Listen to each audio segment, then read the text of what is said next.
Essa é a questão bíblica. A que senhor você quer servir? E aqui no Brasil, infelizmente, os dois lados da mesma moeda só servem aos de cima. Você seria um candidato de centro-esquerda? Na verdade, eu acho que o povo devia olhar para mim e perguntar se eu tenho experiência, se eu tenho decência demonstrada e se eu tenho capacidade de formular uma ideia que todo mundo compreenda como praticável. E aí pouco importa se eu sou isto, aquilo ou aquilo outro. Eu sou de formação de centro-esquerda, mais para a esquerda do que para o centro. Porém, o Brasil não pode ficar na mão de um presidente da República que impõe a sua ideia. O que é que nós precisamos fazer? Precisamos de um projeto em que as pessoas votem nas ideias, porque tudo que é sério, Leda, demanda tempo. E você não pode ficar como Evo Morales, 16 anos a mesma pessoa. Faz 30 anos que o Lula está no meio do processo político eleitoral brasileiro. Ele está insistindo em não fazer um sucessor. Né? Não deixa nascer nada, é sombra de mangueira. Perto dele não nasce nada nem ninguém, porque ele vigia isso. Isso é o que? A esquerda, isso é caudilismo sul-americano. Resultado, isso desestrutura a sociedade civil, isso enfraquece o povo. Por isso que nós estamos vendo tudo acontecer e ninguém quebra uma vitrine. Ninguém se mexe, ninguém reclama, ninguém faz nada, porque fica todo mundo esperando o São Ciro, o São Lula, o São Bolsonaro, que vai resolver por nós o problema. Lula saiu da cadeia falando em retomar o Chile, né? Fazer que nem no Chile. Não aprendeu nada. Não aprendeu nada. É uma coisa que me choca profundamente. Aí faz assim, quando ele está pensando, como é que eu vou enganar? Ele virou um enganador profissional. Então ele faz assim um discurso. Nós precisamos unir o Brasil. Vou chamar o Ciro para conversar, vou chamar o Luciano Huck, vamos conversar e tal, não sei o quê. Mas soltou o natural, quando ele perde a máscara da mentira, da mitificação, é só ódio, é babando, furibundo, contra a Globo, contra isso, contra aquilo, a quem ele cevou durante os anos todos que mandou no país. E você faria um acordo com o PT? Você sairia com eles? Com essa burocracia do PT, não quero conversa nem para ir para o céu. E você não foi no segundo turno, né? Eu não ando, eu ajudei essa gente 21 anos. 21 anos. Você tem pouco importa, história. Pouco importa. Fui candidato, é bom lembrar disso. Eu nunca fui petista, não é? Fui candidato em 98, não tendo condição de ser eleito, eu apoio o meu vizinho no segundo turno. Depois abri mão de ser candidato, depois fui candidato em 2002, ajudei de novo no segundo turno. Fui ministro, ajudei no que eu pude, corri todos os riscos da integração nacional. Corri todos os riscos, fui leal, fui correto ao país, mas eu vi de perto a degradação, sabe, o apodrecimento, a manipulação do Estado a serviço de um projeto de poder, sem nenhuma visão de país nem de mundo. O Brasil destruiu a indústria durante esse período todo. Simplesmente. E aí, Bolsa Família. Olha, o Bolsonaro está mantendo o Bolsa Família e vai pagar o 13º salário do Bolsa Família. Olha onde nós vamos parar. Então, nesse caso, se o Bolsonaro faz o Bolsa Família igual o Lula e paga o 13º salário, nós temos que ficar com o Bolsonaro, que é o Lula, mais um 13º. Isso é um negócio de doido. Enquanto o desemprego graça de campeia e endividamento público mata as energias do país. E no Brasil, quem trabalha e produz está indo para o brejo. Você não fica desanimado, não? De vez em quando você fica nervoso, né, Ciro? Que às vezes você solta cada frase. As pessoas acham que é nervosismo, não é não. Eu sou indignado, Leda. Imagina, eu acabei de fazer nessa entrevista a demonstração para você que em 12 meses o Brasil vira o jogo. Sabe quantos países do mundo podem fazer isso? Nenhum que eu conheça.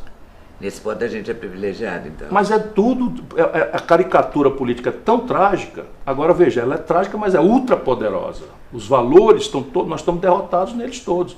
Porque supõe a ideia de projeto nacional, eu tenho os estudos e a minha proposta é fazer que o Brasil alcance em 30 anos os indicadores de desenvolvimento humano e socioeconômico da Espanha. Eu escolhi um país de desenvolvimento, vamos dizer, intermediário da Europa Ocidental, não é o mais rico, e mostro que se o Brasil for nessa batida de 2% de crescimento ao ano, que é a média desses anos todos, dos anos 80 para cá, nós vamos chegar no padrão da Espanha daqui 140 anos. E nós não temos esse tempo, nossa juventude não tem esse tempo. Por que então que você acha que você não foi para o segundo turno? Porque você é um homem nordestino, um homem que fala bem, fala claro, não é? Não usa palavras excepcionais e dificílimas de entender. Então você fala com o povo. E falar com o povo é muito importante. Há muitas explicações, é necessário falar com o povo. E muitas vezes eu sou mal entendido porque eu gosto de falar com o povo e quando a gente fala, a linguagem não pertence a gente, pertence a quem ouve.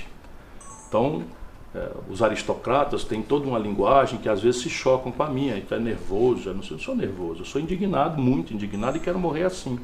Mas veja, eu tenho me perguntado por quê. E aí a explicação humilde que eu tenho é que basicamente a eleição de 2018 tinha uma força dominante, que era o antipetismo. Né? E não é para menos, a crise econômica mais extensa da história do Brasil, passionalizada pela ladroeira generalizada, posta em horário nobre, que a ponto de levar até o presidente ele mesmo para a cadeia. Então isso não é pouca coisa. E eu fui associado, por mais que as pessoas me respeitem, eu era o segundo voto dos dois, etc., tinha menor rejeição, todo mundo e tal, eu era associado corretamente ao PT. Porque é justo que as pessoas associassem, ainda que eu não seja do PT, eu fui aliado muito tempo. Aliado autônomo, crítico, eu tenho os arquivos de todas as denúncias públicas ao tempo em que as coisas aconteceram, esse negócio de Eunício Oliveira, esse negócio do Eduardo Cunha, o negócio do Michel Temer, tudo isso é público. Eu fui processado pelo Eduardo Cunha, fui processado pelo Michel Temer, porque ao tempo, quando era o todo-poderoso, eu denunciava. E esse é o meu compromisso, porque eu não sirvo a dois senhores, o meu patrão é o povo brasileiro. E aí o povo disse assim, ó, vai dar uma go around, né? Dá uma volta a mais e volta aqui que a gente volta a conversar. E eu estou aqui. Você acha que você está em 2022, seguramente? Eu não estou porque é fácil. Isso é um banquete para o qual eu não sou convidado. Nem eu, nem o povo brasileiro. Isso é um jogo de elites. É um jogo em que você tem as cartas marcadas. Assim, qual é a política econômica que o Fernando Henrique funda? Câmbio flutuante, meta de inflação, superávit primário. Qual é a política dos anos Lula? Meta de inflação, câmbio flutuante, superávit primário. Qual é a política do ano Temer? Meta de inflação, câmbio flutuante, superávit primário. Qual é a política do Bolsonaro e do Guedes? Câmbio flutuante, meta de inflação. Percebe? A briga é no adjetivo. É uma briga de personalidade. Como é que você resume a política do Ciro Gomes? A minha é um projeto nacional de desenvolvimento que dá um trabalho lerdo de explicar. Né? E o comprometimento aqui é com quem trabalha e produz, e com metas objetivas, prazos, orçamento, quem faz o quê, quanto custa e quem vai executar essa tarefa em cada um dos indicadores. Por exemplo, a Espanha tem 51 de cada 100 garotos de 18 a 25 anos matriculados no ensino superior. O Brasil tem 18. Então, no meu projeto, eu digo que daqui 30 anos nós teremos 52 vagas para cada 100 garotos de 18 a 25 anos. Dali eu tiro quanto custa e estabeleço o papel do capital privado, o papel do capital público, do estatal, e os prazos, em quanto tempo nós vamos executar e como nós vamos supervisionar, avaliar e controlar. Veja bem, isto também não é uma mirabolância. Nós estamos fazendo isso no Ceará. Eu estou dizendo isso aqui porque melhor do que a ideia é o exemplo. O Ceará tem a melhor educação pública do Brasil, um estado muito pobre do Nordeste brasileiro. Hoje sai um estudo da Fundação Getúlio Vargas, o Ceará é o maior investimento per capita do Brasil, nós passamos todos os outros estados do Brasil, um estado muito pobre.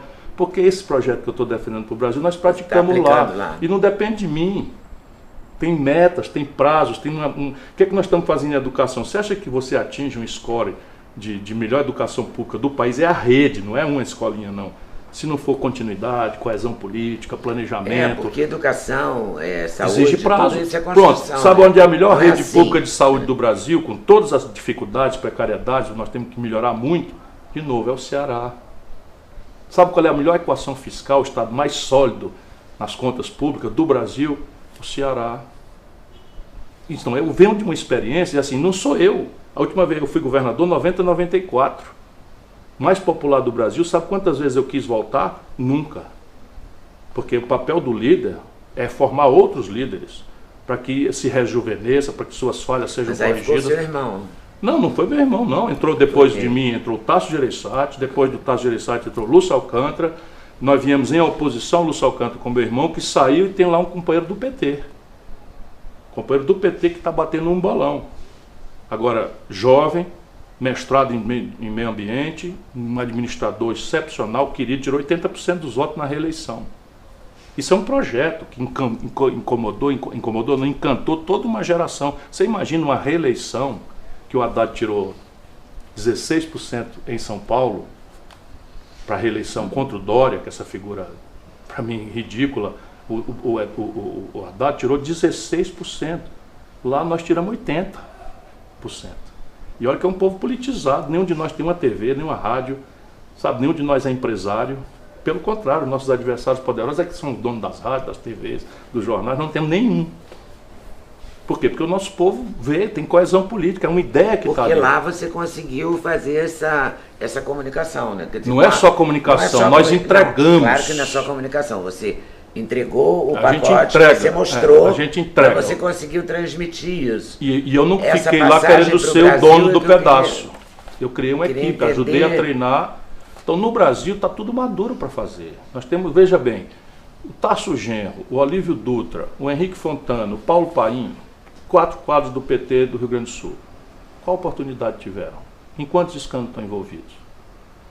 Nenhum escândalo, nenhum deles está envolvido em escândalo nenhum. Nunca tiveram oportunidade de nada. Aí você tem o Eduardo Suplicy. Quantos escândalos ele foi envolvido? Nenhum. Então veja, não é um problema de PT. É um problema dessa burocracia corrompida que o Lula serve para Das escolhas do PT. As escolhas do Lula. Do Lula, é. Individualmente, pessoalmente. Aí fala o seguinte, qualquer pessoa que discrepa, eles partem para destruir. Mas ele diz que é candidato, quer dizer, ele se lança candidato Mentindo. para fazer caravana, mas Mentindo. é só se revogarem a lei da ficha limpa, né? Que ele fez entrar em vigor. Mas ele, o STF Lula... revogou a prisão em segunda instância, você pode revogar a lei da ficha O STF limpa, não? pode mesmo, pode sim. Mas o STF, na minha opinião, e a gente tem que se referir isso com muito respeito, não é? Porque é o órgão final, no sistema democrático, no Estado de Direito, alguém tem que dar a última palavra. E a gente tem que respeitar, por simplesmente respeitar, porque é a última palavra. Dito isto, é incompreensível a decisão anterior. Você imagina o que passa na cabeça do povo, porque o povo não é obrigado a saber de direito, de leis, de processualística e tal, mas o povo tem um senso de justiça. E o senso de justiça diz assim, se o camarada está acusado e não acabou de recorrer ainda, ele só devia pagar a cadeia depois que acabasse os recursos. Isso é o sentimento de justiça que está escrito na Constituição brasileira e nas Constituições no mundo inteiro. Só que no Brasil a nossa elite é tão salafrária que inventou aqui, somente aqui, 4 recursos para crime comum. E esses 4 recursos demandam um tempo tal para quem tem advogado, para pobre morreu, para quem é advogado e dinheiro e influência, esses recursos correm até o osso da vovó ficar branco e virar pó e o nosso, entendeu? Então quem advoga aqui, advoga para gastar o tempo. E a impunidade é o prêmio do grande bandido que tem dinheiro roubado, inclusive para pagar advogado. Você acredita que o Lula é culpado? Eu acho que todo brasileiro, e ele também, tem direito ao devido processo legal, e que ele não teve o devido processo legal. Agora, que o Lula não é inocente, poucos brasileiros têm convicção como eu de que ele não tem nada de inocente. Por quê? Porque eu fui a ele e disse... Ele não é inocente, mas não é culpado? Não, peraí um pouquinho. Quem disse que ele é culpado ou não é o tribunal. E para fazê-lo, o tribunal e os juízes têm que dar a ele a garantia do devido processo legal. E ele não teve esse devido processo legal, na minha opinião. Não teve.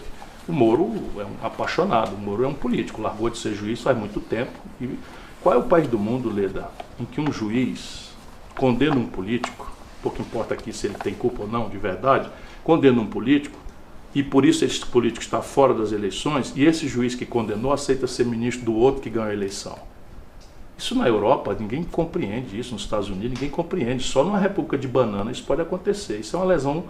Depois que você vê o negócio do como é que chama? Lá, Vaza Jato, aí fica flagrante que, na verdade, o Moro é o que é popular, querido, e não sei o quê. Por quê? Porque ele assumiu que ele era o comandante da Lava Jato. Ou eu estou mentindo?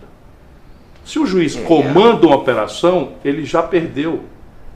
Por quê? Porque o juiz tem que ficar fora. 94% de aprovação popular a Lava Jato. Por quê? Porque o povo brasileiro, cansado de impunidade, acha que um juiz, entre milhares de juízes, é o salvador da pátria. Isso é uma grande mentira, uma grande grosseria. E eu cansei de avisar lá atrás, tudo isso está semeando nulidades. Porque na hora que a população vira para outra novela, e a gente vive disso. Só que eu tenho memória. Operação Satyagraha, existiu o juiz Valentão, existiu o procurador da República Valentão, o delegado de polícia Valentão, que logo entrou para a política, virou deputado e tal. Quando a imprensa parou de prestar atenção em outra novela das 9, outra novela das 8 agora. Aí a gente muda o assunto, vai lá aos tribunais e anulam tudo. Você acha que o processo do Lula vai ser tudo nulo? Eu não estou dizendo isso agora não. Pesa o pessoal de arquivo para ver o que eu estou dizendo desde o dia. Quando ele declara uma... Então ele vai ser declarado inocente e será candidato? Não, é quando você... aí que está a mentira do Lula, a enganação profissional do Lula. Quando o processo é anulado, você não é afirmado inocente. Como ele hoje não tem nada de inocente. Ele está aí porque existe mais 2 graus de recursos e ele continua condenado. Continua sem poder ser candidato. Pelas coisas, apenas vai aguardar em liberdade a tramitação dos outros recursos. Isso é o que é a verdade. Não tem nada de inocente. E se for anulado, como eu acho que se for pelo melhor direito, vai ser anulado, conforme eu previ muitas vezes, e o bolsonarismo fanático, o maurismo fanático, o lavajatismo fanático, nunca quis ouvir, dizer, a pressa é inimiga da perfeição. Vai lá, faz tudo errado, todo mundo fica feliz da vida, o bofe satisfeito e tá tudo nulo. E o cara vai sair sendo culpado com atestado de inocente. Sem ser, porque o que faz? Anula e começa tudo de novo. Aí começa tudo de novo significa o quê? Mais 8, 10 anos, aí prescrição. Esse é o nosso triste país. Enquanto isso, sabe o que aconteceu com o garoto pobre da periferia do Brasil? Política carcerária da esquerda, dita esquerda brasileira. Quando o Lula tomou posse, havia 270 mil presos no Brasil. Hoje tem 720 mil pessoas presas. Razão básica, porte de pequenas quantidades de droga. E no dia seguinte, sem cometer crime violento nenhum, entram para a cadeia e são obrigados a se filiar a uma facção criminosa terrivelmente perigosa e viram soldados perigosíssimos da violência mais banal.